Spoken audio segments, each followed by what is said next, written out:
Welcome back to another tutorial. So in the last episode we made our item in it, and in this episode we're gonna create a block in it which will be used to make our own blocks. So before we continue on, if you find this video helpful, remember to hit that like button, hit that subscribe button, and hit that notification bell to get notified when I upload new videos, as this also helps me and the channel, and let's break the YouTube algorithm. First of all, we want to create a package in here called blocks, oh my caps, blocks, and in the blocks we want to have a class called general block. This is going to be used as instead of the normal block class, it's going to be making blocks easier. And in here we're going to extend block, so it registers as a block. 10 blocks. Yep. No, not the block. Yeah. And in here we want to create a constructor. You just create a constructor. So this is just the properties, and we're gonna do override protected void, and this is gonna help us create the block state, which is what the block will look at, the state of the block state. And we're gonna need if you go to the block class here and you search up create block state definition. And if you have a look at the parameters of the create block state definition, it's a block state and a block. So in other words, so you can just copy that,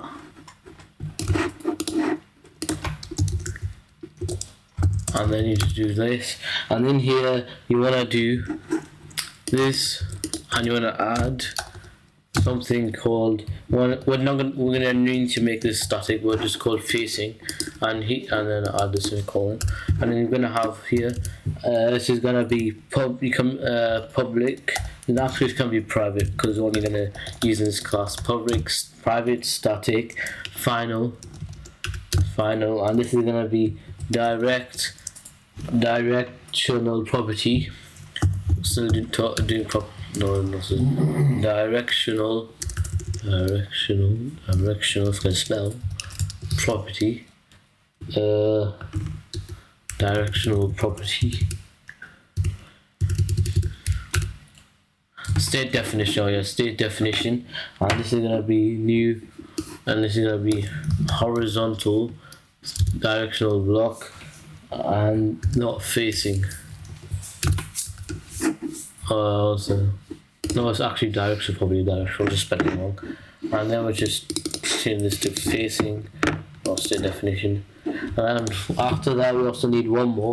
So override this method, and then public. This is also going to be a block state, and this is going to be get state for placement. This is just going to tell our state. It's going to be and it's going to be a block placement context, which is how the block's going to be placed and its relative position. Now we're just going to do this dot get dot default block state, and here you're going to set the value to facing, because we already designed that, and it's going to be this context dot get horizontal direction and dot get opposite. Cool. So that's pretty much it for this class. So once we can close this off, and now going back to the block init, we can create a block init class. We're gonna do something similar we did to the item init. We're gonna have something like this, so we can just copy this and change something. In here, instead of item, we're gonna have block,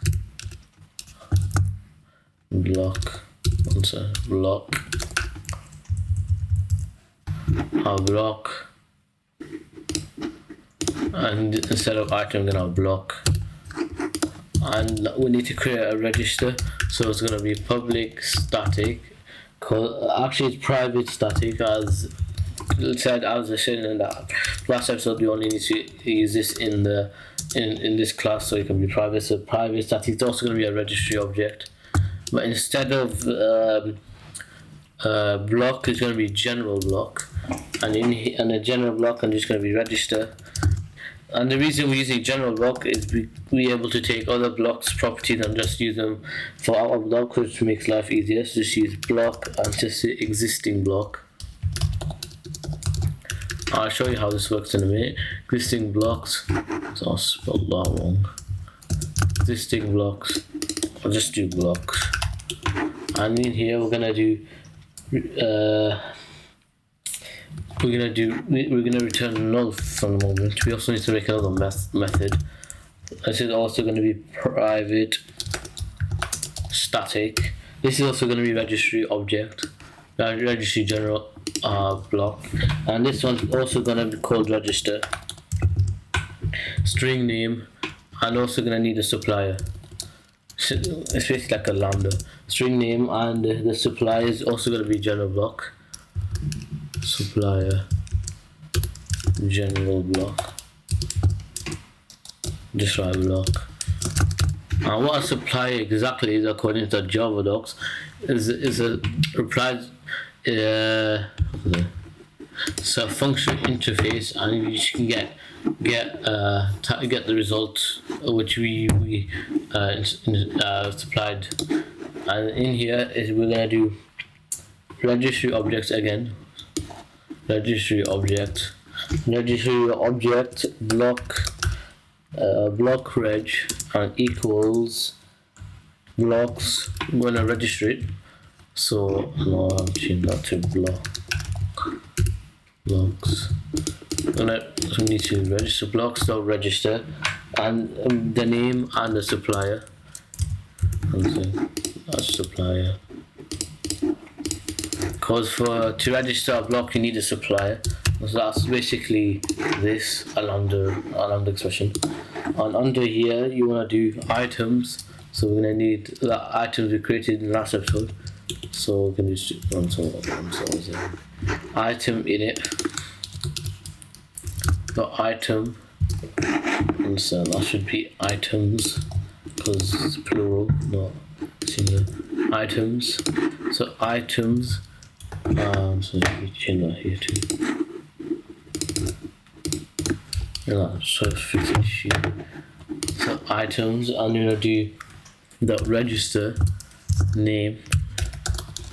So as you can see in the Java doc, not this one, this one, when registering an object, you wanna use items to register the name to make it like as an item to hold it. So item register name, and they're gonna create a lambda expression, a new block state, and in here we're gonna have block item, and in here we wanna have the block reg dot get, and we also want new item properties dot tab, so we can store in our main item group created last episode, and we're gonna return block reg. So that's pretty much it for this part now. Okay, now since we've created this one, we need to create another register method. This is gonna be private since we're only using this method. So private static is also gonna be registry object, and just copy until there. And and this is gonna be block, and this is gonna be an existing block. You can't create your own. You can just do this to create your own, but it's easier. So you can just existing block, and you just do return register and then name and then new general block, and then in here you're gonna have new general block and then block behavior dot properties. I'm gonna copy the existing block, so existing block, and that's pretty much on that now. And now I'm gonna create a block that has the same properties as diamond. So I'm gonna become totally original. We also need public static, so in the next episode we're gonna create models. So public static final, and this is gonna be registry. This is also gonna be a registry general block. So it's gonna be, and me being the original guy, I'm gonna call it fake diamonds. Yeah man, fake diamonds, and this is gonna be register, and this is gonna register, and you're gonna fake underscore diamonds, and then fake diamonds, and we're gonna do here blocks. This is what all the blocks from Minecraft stored, and get diamond. We haven't specified what it is, so I'm just gonna change that to also, and let's do this on a second, and then fake diamond underscore or fake diamond underscore or, and then we've already so we need to close this off, and now we need to go to our block tutorial mod to register block init. So block init blocks register and bus. And now if you go to play the game, you should see the tab of the block. It's not really gonna have any models, not for now, but in the next episode we're hopefully gonna create that. And so that's pretty much it for this episode. Have a great day, and if you're feeling generous, hit that like button, hit that subscribe button, and my GitHub sponsor will be in the description below. Have a great day and peace.